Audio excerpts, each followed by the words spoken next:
When I was growing up, for about as many years as I can remember, my mom tried to keep a Pepsi bottle in the fridge that was just her own. She would open it at midday, sip from it, and put it back in the fridge with an orange stopper in the top. She would tell us kids not to drink out of it because it was hers.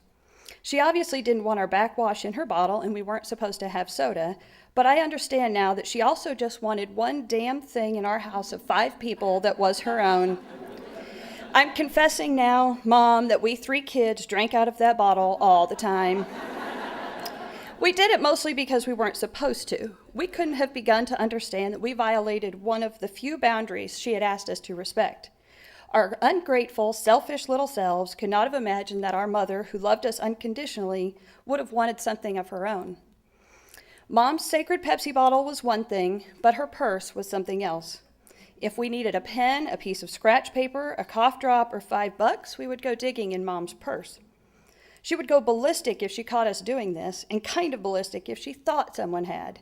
None of us understood that her purse was a holy temple of personal items and her only officially labeled space of her own. It must have been like nails on a chalkboard to her when one of us would say, "Go look in Mom's purse." When we finally learned to ask for something, she would say, "Bring me my purse and I'll get it for you." Why would she add the extra time and steps to get that pen out? Because it's her damn purse, and she wanted one damn thing of her own that we weren't putting our grubby hands all over. I came to my first understanding of what it means to be taken over by your child when I was 8 months pregnant. I was huge. In looking for a little relief, I managed to haul my wide load into the bathtub.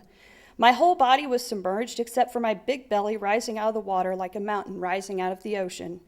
As I lay there, I could actually see and feel the baby starting to wiggle. I then watched his head make an arc across my belly as he flipped over. It was like watching the arm of a clock sweep from 9 to 3. I'm sure this would have been one of those beautiful, I'm about to be a mother moments for lots of women, but frankly, I was creeped out. An alien being had overtaken my body, and I no longer had control of it. We expect babies and toddlers to have their hands all over everything. The child development books will validate what our hormones tell us. For a long time after children are born, babies feel as if their mother's bodies are their own. That's okay. We expect that. What I didn't expect, despite my own memories of my childhood, was that this would extend to my child then thinking that all my stuff is his, that he has equal rights to everything of mine for the rest of time. Fast forward to the day when my teenage son was home alone. When I got home, I found him sprawled across my bed in my room. Why? He said it was because my bed is more comfortable than his. He had his phone charging in my dock that I keep next to the bed, and he'd apparently been eating there also because a dirty plate sat next to him atop my great-grandmother's quilt I keep on the bed. He had MTV blaring, a channel I haven't stopped on since 1987. He just felt justified in taking over my whole room. To top that off, he had taken a shower in my shower. I didn't find this out until the next morning when I got out of the shower and the towel I keep hanging there had disappeared.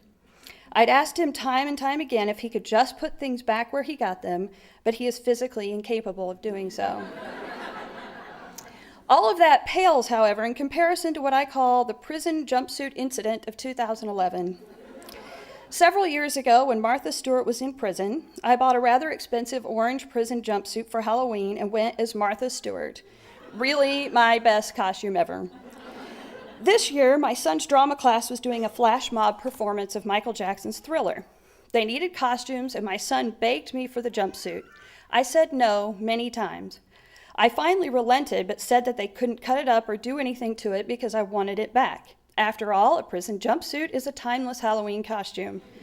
Each year, you can just go as the latest celebrity in lockup. So, a few weeks later, I was watching the video a parent had taken of the flash mob performance. My son had not performed in that flash mob performance, and I saw the jumpsuit on one of his classmates, all cut up, beaten up, and made into a zombie getup. For God's sakes, that was my jumpsuit.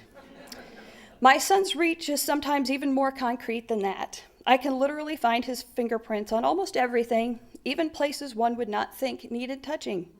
In our front hallway hangs an antique mirror that my grandparents, married 70 years, received as a wedding present. When they moved to a nursing home a couple of years ago, the mirror came to my house. It now hangs by my front door just as it had at my grandparents' for longer than I had been alive. Apparently it's my son's primping mirror, and by primping I mean touch it all the time while checking himself out. My grandmother was a notoriously fastidious housekeeper, and I swear on a stack of her starched linens that the mirror has had more nose and fingerprints on it in the last year than all the years it was in her house. I know there will be a day in just a couple of years when my son will be off at college, and I will miss him so much and long for the days of the fingerprints and the dirty plates. But I'm not there yet. He and I laugh a lot. We tell jokes and talk about the news of the world. We talk about his friends and what he wants to do in life.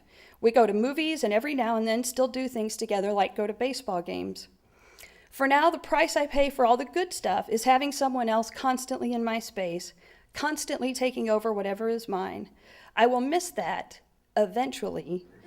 But for now, I would just like to find my towel where I hung it up, my iPod speakers where I left them, and a clean mirror in which to see myself.